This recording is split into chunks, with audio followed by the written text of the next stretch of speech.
Of course, I think Muslim women, Muslim men for that matter, all of us should be able to dress exactly how we want. And if your religion dictates a certain kind of clothing, then that should be respected. But I do think there are problems, with Muslim women, for example, when they wear the full sort of hijab and you can't see their face.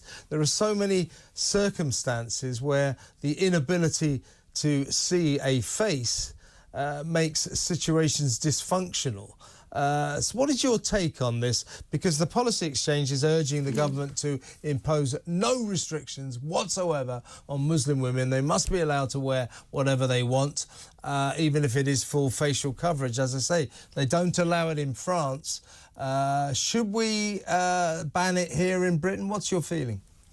Well, I think that firstly, there's a very clear difference between the hijab, which is a headscarf, but your face So remains I'm being exposed. ignorant here. I'm not encyclopedic on the names of all these modes of dress, but you know what I'm talking about. The full. Yeah, absolutely. So what you're referring to is a niqab, There you Kevin, go. which There you go. is the face veil. Yeah. And actually, I'd make this point. There are Muslim majority countries who have, they've ultimately offered their view that the niqab poses a security risk for many of the reasons that you mentioned, that it prevents facial identification, especially in sensitive settings where security considerations have to be made.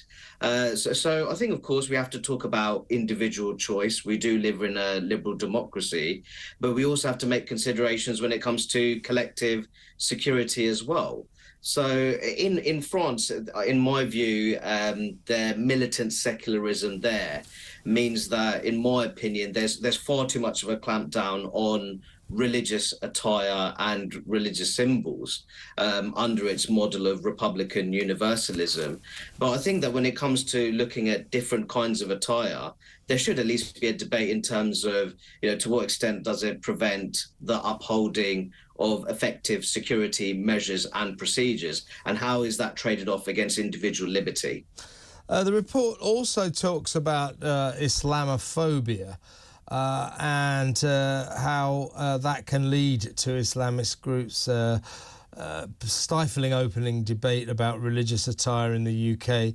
And it says that the government should sort of avoid trying to define Islamophobia along racial lines.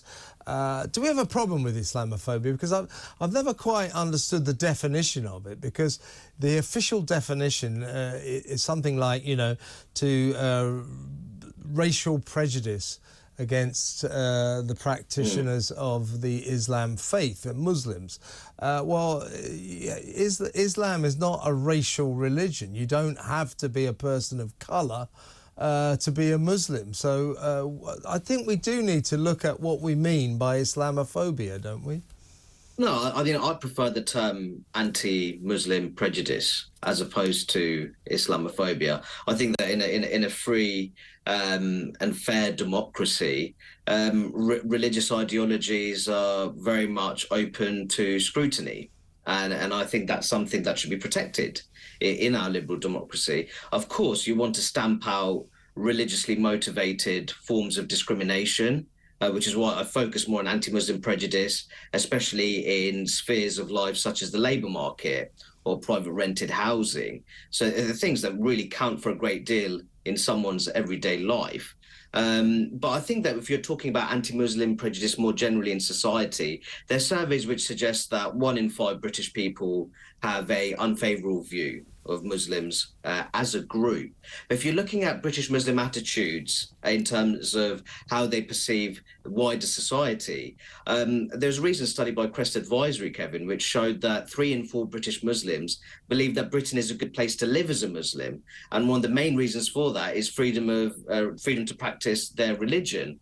Actually, that figure shoots down when non-Muslims are asked that same question. So the perception that Britain is an Islamophobic or anti-Muslim country is more popular among non-Muslims than British Muslims themselves. And I think that's quite an interesting dynamic.